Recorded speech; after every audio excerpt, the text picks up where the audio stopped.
ನೀವು ಅಭಿವೃದ್ಧಿ ಹರಿಕಾರರು ಅಂತೇಳಿ ಜನ ನಿಮ್ಮನ್ನ ಆರಿಸ್ತಂದಿದ್ದಾರೆ. ಅಧಿಕಾರಿಗಳಿಗೆ ನೀವು ಹೇಳ್ಬೋದಾಗಿತ್ತು ಸರ್, ಹಂಗೆ ಮಾಡಬೇಡ್ರಿ, ನೋಡ್ರಿ ಬಡವ್ರು ಅದಾರ ನೋಡ್ಕೊಂಡು ನೀವು ಇದನ್ನ ಮಾಡ್ಬೋದಲ್ಲ ಅಂತ ಹೇಳ್ಬಿಟ್ಟು ಹೇಳ್ಬೋದಾಗಿತ್ತು. ಆದ್ರೆ ನೀವು ಆ ಕೆಲಸ ಮಾಡಲಿಲ್ಲ.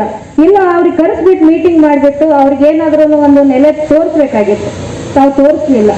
ಯಾಕಂತಂದ್ರೆ ನಮ್ಮ ಊರಿನ ಮಾತು ನಮ್ಮ ಊರೊಳಗೆ ಇರ್ಬೇಕಾಗಿತ್ತು. ಇದು ಇಲ್ಲಿ ತನಕ ಬಂದದಂದ್ರ ಅದು ನೀವು ಅರ್ಥ ಮಾಡ್ಕೋಬೇಕು, ನಾವೇನು ಹೇಳಂಗಿಲ್ಲ. ಈ ಒಂದು ವಿಷಯ ಎಲ್ಲಾ ಕಡೆ ಹರಡಿದೆ. ಯಾಕಪ್ಪ ಅಂದ್ರೆ ನಿಮ್ಮ ಈ ಊರನ್ ಗೌಡ್ರು ಅಂದ್ರೆ ನಮ್ಮ ಊರನ್ ವಿಷಯ ನಮ್ಮ ಊರಾಗೆ ಇತ್ತು ಇಲ್ಲಿ ತನಕ. ಈ ಒಂದು ಕೃತ್ಯ ಮಾಡಿ ಯಾಕಂದ್ರೆ ಮನಸ್ಸು ಭಾಳ ಒಡೆದ್ಬಿಟ್ಟವ ಎಲ್ಲರೂ. ಆ ತರ ಆಗಬಾರ್ದಾಗಿತ್ತು. ಇದು ನಮಗೂ ಕೂಡ ಭಾಳ ನೋವಾಗಿದೆ. ಇದು ಅಶೋಕ್ ಗೌಡ್ರು ಅದಾರ ಅಂತ ಹೇಳ್ಬಿಟ್ಟು ಇದು ಒಂದು ನ್ಯಾಯ ಸಿಗ್ತದಂತ ನನಗೂ ಒಂದು ಕಾನ್ಫಿಡೆನ್ಸ್ ಇದೆ.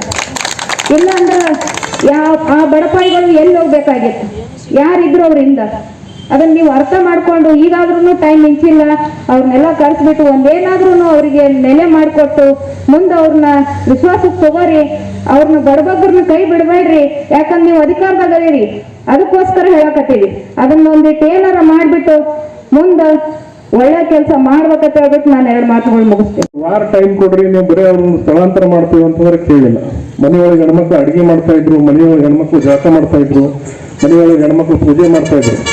ಆದ್ರೂ ಕೂಡ ಮೇಲಿಂದ ಬಂದು JCB ತಗೊಂಡು ಬರೋದು. ಇದು ಎಂತ ದುರಂತ ಇದು ಎಲ್ಲ. ಆಮೇಲೆ ನಾವೆಲ್ಲ ಪರಿಯಾಗಿ ನಾವು ಪರಿಶೀಲನೆ ಮಾಡಿದಾಗ ಅದನ್ನು ನೋಡಿದಾಗ ಅಲ್ಲಿ ರಸ್ತೆನೇ ಬೇರೆ ಕಡೆ ಇದೆ, ಇವರು ಮಾಡ್ತಾ ಇರೋದು ಬೇರೆ ಕಡೆ ಇದೆ. ಮತ್ತು ಅದಕ್ಕಿಂತ ಮೊದಲ ಅದ್ರ ಬಗ್ಗೆ ವಿಶ್ಲೇಷಿಸ್ತಾರೆ. ಎಷ್ಟು ಇದ್ರ ಟೆಂಡರ್ ಆಗಿದೆ, ಎಷ್ಟು ನಾವು ಇದನ್ನ ವರ್ಕ್ ಆರ್ಡರ್ ಯಾವುದೋ ಕೇಳಿದ್ರೆ ಯಾವುದೂ ಮಾಹಿತಿ ಕೊಡ್ಲಿಲ್ಲ ಅವಾಗ. ಈಗ ಏನೇನೋ ಮಾಡ್ತಿದ್ರೆ ಅದು 2ನೇ ಮಾತು. ಇದನ್ನೆಲ್ಲ ಒಂದೇ ಪ್ರಶ್ನೆ ಕೇಳ್ತೀನಿ. ಇವತ್ತು ಇವರಿಗೆ ಹೊಡಿಯುವಂತ ಇವ್ರಿಗೆ ಅಧಿಕಾರ ಯಾರು ಕೊಟ್ಟರು? ಇವ್ರಿಗೆ ಒಂದೇ ಮಾತು. ಮನೆಗಳು ಹೊಡಿಯುವಂತ ಇವತ್ತು ಮನೆಗಳು ಬಂದು ಹೊಡಿತಾರಂದ್ರ ಮತ್ತೆ ನಾವು ಎಲ್ಲಿ ಇರ್ಬೇಕು? ನಾವು ಈ ಭಾರತ ದೇಶದಲ್ಲಿ ಇವತ್ತಿನ ದಿವಸ ಸಂವಿಧಾನ ಶಿಲ್ಪಿ ಅಂಬೇಡ್ಕರ್ ಅವರ ಬರೆದ ಸಂವಿಧಾನ ನಾವು ಪಾಲಿಸ್ಕೋತ ಇವತ್ತೆಲ್ಲರಿಗೂ ಒಂದು ಹಕ್ಕಿದೆ, ಮನೆಗಳು ಕಟ್ಕೊಳ್ಳೋದೈತಿ, ಮನೆಗಳು ನಾವು ಇರ್ಬೇಕಂತ ಹೇಳಿ. ಇವತ್ತು ನೀವು ಬಡ ಬಂದು ಹೊಡೆದ್ರೆ ಈ ಹೊಡಿಯುವಂತ ಅಧಿಕಾರ ತಮ್ಗೆ ಯಾರು ಕೊಟ್ಟ? ಪ್ರಶ್ನೆ ಇದು ಉತ್ತರ ಕೊಡ್ರಿ. ಪ್ರಶ್ನೆ ಆಗಲ್ಲ. ಮುಂದಿನ ಆಮೇಲೆ ನಾವು ಚರ್ಚೆ ಮಾಡೋಣ. ಅದಕ್ಕೆ ಪರಿಯಾಗಿ ನಾವು ಉತ್ತರ ಕೊಡ್ತೀವಿ ಅದಕ್ಕೆ ಏನೇನಿದೆ ಅಂತ ಹೇಳಿ. ನಾವು ಬಹಳ ಡೀಪ್ ಒಳಗೆ ಹೋಗಿವಿ.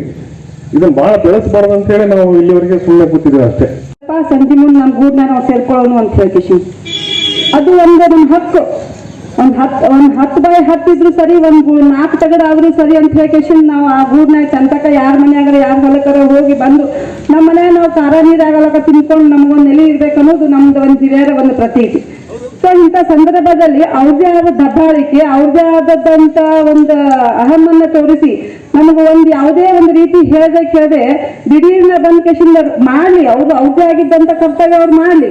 ನಮ್ಮನ್ನ ನೋಡ್ಬೇಕಲ್ಲ, ನಮ್ಮಿಂದ ಅವರಿಂದ ನಾವೆಲ್ಲ ಅವ್ರನ್ನ ಮಾಡೋದಿಕ್ಕೇನೆ ಅವರೊಂದು ಸ್ಥಾನದಲ್ಲಿ ಇರ್ತಾರಂದ್ರೆ ನಮ್ಮ ಕಷ್ಟ ನೋವುಗಳನ್ನ ಆಗ್ಲಿಲ್ಲ ಅಂದ್ರೆ ಅವ್ರಿಗಂತ ಒಂದು ಮಾನವೀಯತೆ, ನಮ್ಮ ಒಂದು ಹಕ್ಕನ್ನು ನಾವು ಕೇಳ್ತಾ ಇದ್ದೇವೆ ಹೊರತು ಅವ್ರಿಗೆ ನಮ್ ಬೇರೆ ಭಿಕ್ಷೆ ಬೇಡ್ತಾ ಇಲ್ಲ.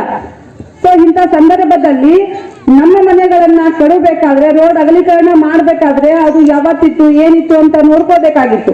ಒಬ್ಬ ಅಧಿಕಾರಿ ಆಗಿರ್ಬೋದು, ಇನ್ನಿತರ ಯಾವುದೇ ಒಂದು ಅಧಿಕಾರವನ್ನ ಅವರು ದುರುಪಯೋಗ ಮಾಡಿಕೊಂಡು ಬಂದು ನಮ್ಮ ಸೂರನ್ನ ಎಷ್ಟೋ ಮಕ್ಕಳು ಮರಿ ನಮ್ಗೆ ಎಷ್ಟೋ ವರ್ಷಗಳಿಂದ ಕಟ್ಕೊಂಡು ಬಂದಂತ ಸಂಸಾರ ಒಂದು 4 ತಗಡು ಹಾಕೋಕ್ಕಾಗಲ್ರಿ. ಅಂತ ಸಂದರ್ಭದಲ್ಲಿ ಸಾವಿರಾರು ವರ್ಷಗಳತ್ತಲೇ ನಾವು ಆ ಮನೇಲಿ ಇದ್ದೀವಿ, ಬಂದು ದಿಢೀರ್ನ ಕೆಡುತ್ತಾರಂದ್ರೆ ಅದು ಎಂತ ಮಾನವೀಯತೆ ಅವ್ರದ್ದು. ಸೊ ಇಂಥ ಸಂದರ್ಭ